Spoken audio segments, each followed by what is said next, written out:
Ce dimanche 9 juillet, Mathilde Panot était invitée sur BFM TV.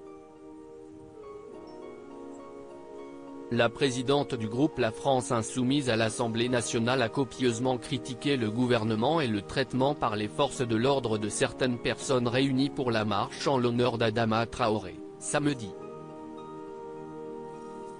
La femme politique de 34 ans a notamment été interrogée par le journaliste Benjamin Duhamel sur le récent tweet de l'ancien député Jean-Luc Mélenchon, dans lequel il compare l'état de la France à celui dans lequel elle se trouvait lors d'un régime déjà vu. Le fils de Nathalie Saint-Cric a donc questionné son interlocutrice pour savoir si c'était raisonnable de comparer la situation actuelle du pays avec vraisemblablement le régime de Vichy. Mathilde Panot a répondu par l'affirmative, en estimant en haussant un peu le ton qu'il s'agissait simplement pour son prédécesseur d'une façon d'alerter sur la question des libertés publiques. De quoi surprendre le journaliste et pousser la femme politique à développer son propos.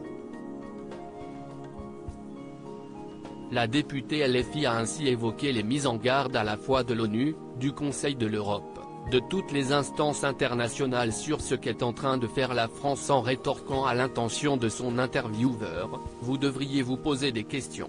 Un échange musclé qui s'est poursuivi sur la chaîne d'information en continu, de minute en minute, notamment lorsque l'invité du jour a expliqué que le rapporteur spécial aux libertés, lui, a dit que, juste avant de venir en France, il était au Zimbabwe. Que lui répond le ministre? Quoi avez-vous dit sur la France? Commencez par la France, on verra après, parce qu'on fait mieux qu'eux. Assurant que la dérive autoritaire dans notre pays est inquiétante, la présidente du groupe LFI a été interrompue par Benjamin Duhamel qui a repris l'exemple de son interlocutrice en lui demandant s'il y a plus de démocratie au Zimbabwe qu'en France. Agacée, Mathilde Panot a lâché, mais arrêtez de tout caricaturer. Je vous explique ce que le rapporteur spécial aux libertés vient de dire. Le journaliste a alors précisé que c'est elle qui avait cité cet exemple. Laissez-moi terminer, a fermement répondu la femme politique, en ajoutant « Nous avons des raisons d'être inquiets ».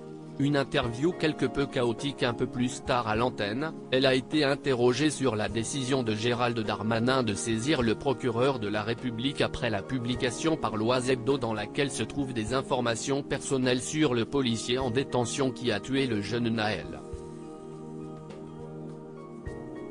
Mathilde Panot a indiqué qu'elle ne soutenait ni le ministre de l'Intérieur, avec lequel elle ne partage pas grand-chose, ni le média.